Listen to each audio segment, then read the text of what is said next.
Welcome guys to a new video.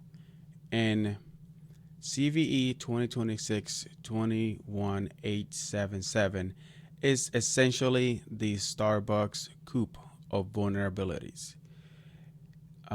Let's imagine walking into a coffee shop or into, let's say, Starbucks, right? And saying, I would like a grande latte. And also, I am now the owner of this Starbucks and I would like the keys to the safe. In a sane word, the barista will call security. But because of this CVE, the server, which is the barista, just shrugs and says, one latte coming up. Also, here are the keys and the combination to the safe. Would you like room for cream in your house style takeover? Yeah, that is what CVE 2026-21877. Welcome to 2026, guys. And the reason why this is so ridiculous is that the developers of the NetView Pro version 4.2 diagnostic tool treated the user input like a trusted friend rather than a potential arsonist. And the reason is because the app asks for an IP address to ping. That is the setup, right? That's what the app does. And the betrayal comes when it takes your string and it drops it directly into a system shell. Why? And then the boom, right here comes the hack. By adding a simple semicolon, the universal O, and one more thing of the Linux war, right? If you add a semicolon, it's because you're going to add multiple commands, right? You end up ping command and start whatever command you want, basically, right? You got a ping set, you put a semicolon, and then you can add who am I, and you can see root, or you can want to look at the cat on the Etsy password file. And it is not just a bug, it is a participation trophy for attackers. You don't even have to be good at hacking. You just have to know how to use a semicolon. So I decided to hack my own server. So in this video, we are going to be creating a lab. It's going to be all automated. All you need to do is go ahead and download, or have a Google Cloud account, of course, and download this Terraform file. And then you're going to need two things that I will show you. You need your IP address, and you also need the project ID as well.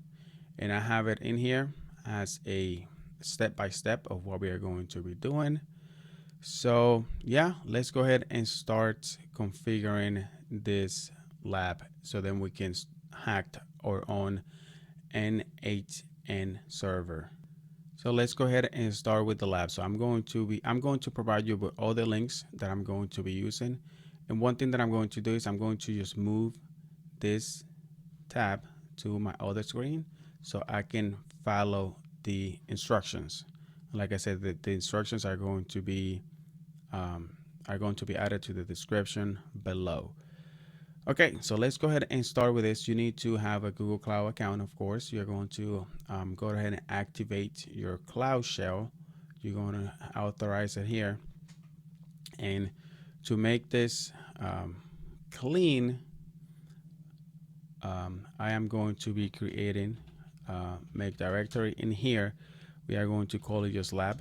We are going to cd into this lab, right? So now what we need to do is we need to go ahead and download the main Terraform file. So for this, I'm just going to do a wget. There we go. So now we have the main Terraform file ready to go in our lab. Then after that, what we need to do is we need to get two things. You need to get your project ID, which is already right here, right? So, well, before we do that, we need to actually be in this directory where the main Terraform file is, and we need to initialize Terraform. So you're going to do Terraform init to initialize Terraform. There we go. We are good to go. And now we need to apply, do a Terraform apply. Let me see if you can see. Let's make this bigger for you guys.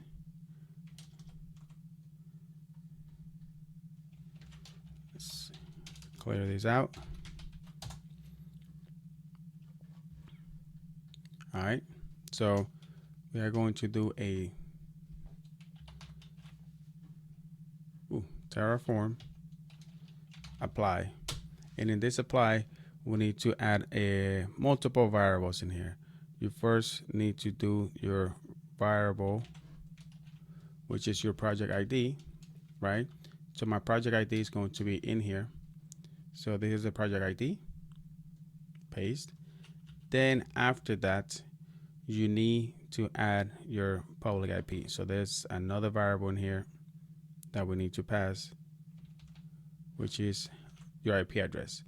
And for you to be able to find your public IP address, this needs to be your public IP address, because this Terraform file is going to create a firewall, and it's only going to allow your public IP address from your home. Okay, so you need to have this. And for that, you can go to a website to what is my IP address, and you can just get it from that. And I am not going to be showing my IP address. So after I paste my IP address, I'm just going to hit enter, and that's going to start installing your VM, configuring the VM. It's going to install Docker. It's going to install all the files that are needed, and everything is going to be ready to go. So like I said, I'm going to just go ahead and paste my IP address over here, /32, and I'm going to hit enter right after that. And there you go. After you press enter, what it's going to do is it is going to ask you if you want to perform the actions. We are going to say yes, and there we go. It is going to start creating everything. It's going to get the static IP for the VM. It is going to create a firewall policy, and then it's going to spin up the VM. After the VM is up and running, it is going to install the Docker container and all the files that are needed for this lab. So here we go. It is done creating. You can see the public IP over here.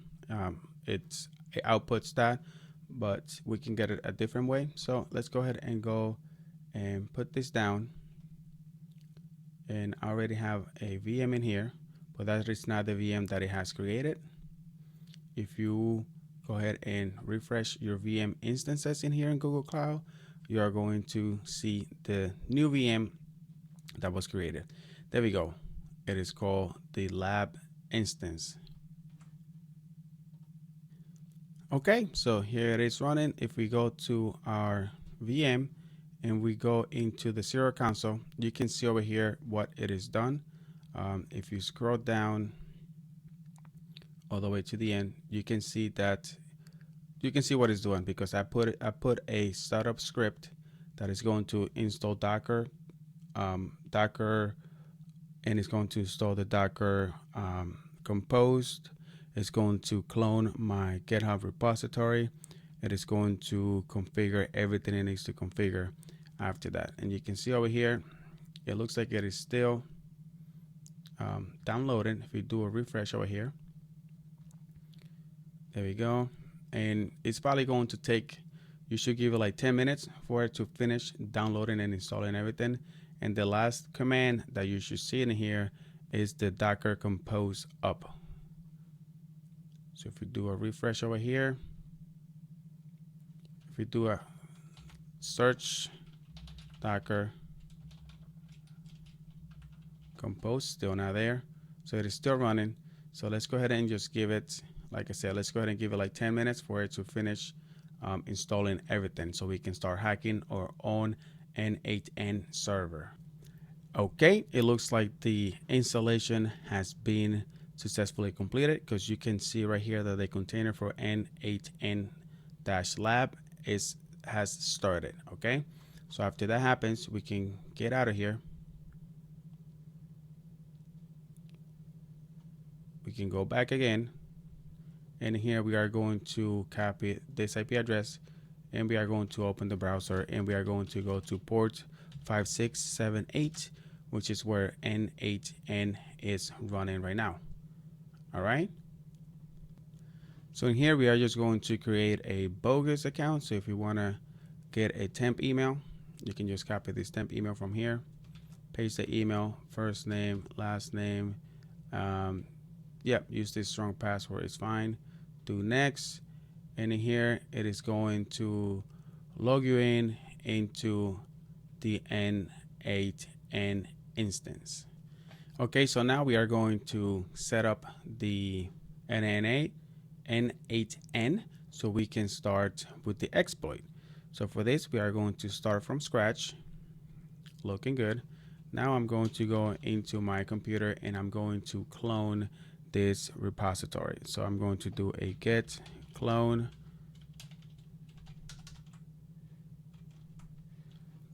And get cloned in here, I'm going to paste my repository.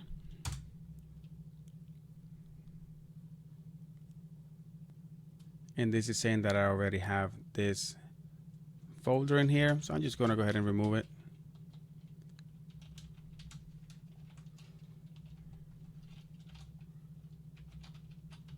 There we go. Let's go ahead and download it, clone it again. There we go. Now we can go into this lab CVEs. And in here, we can go into CVE for N8N. So we have multiple ones in here, right? And the one that I'm more intrigued about is the target server and this JSON, this NNA workflow CVE JSON. So we need to go ahead and import this CVE into our N8N. So let's go ahead and go to the three dots over here. We are going to import from file, and we are going to go into our GitHub repository that we just downloaded. And we are going to be uploading the N8N_workflow_CVE.json file. Let's go ahead and do that. So after that is there, we are going to activate this. We got it. It's activated. Now we need to go ahead and run that target_server.python script. And that is going to be the shell that we are going to be getting. So for this, we are going to copy this command, or copy this, the IP address, right? Right? Okay. Okay, and we are back. Don't know what happened there. Copy this. We are going to go over here and we are going to say Python 3 target server. And we are going to put the IP address of my machine, right? Or the VM where I'm running the N8N server. And before I do anything, let me go ahead and split this screen so you can see and don't miss anything of this greatness. All right, so we have it as active. So now we have this Python target_server.py shell ready to go. All you need to do is execute the workflow, and then you're going to hit enter. And you can see over here. Oh, never mind. That is the wrong one. Sorry about that. I ran the incorrect exploit. It needs to be this one. So you need to run, instead of the target_server.py, it is, all right, let's start over again. This guy right here. So Python 3, this script, and then this is where I put the IP address of my server. And actually I'm going to just stop this because it needs to happen within, I think it's 60 seconds, something like that.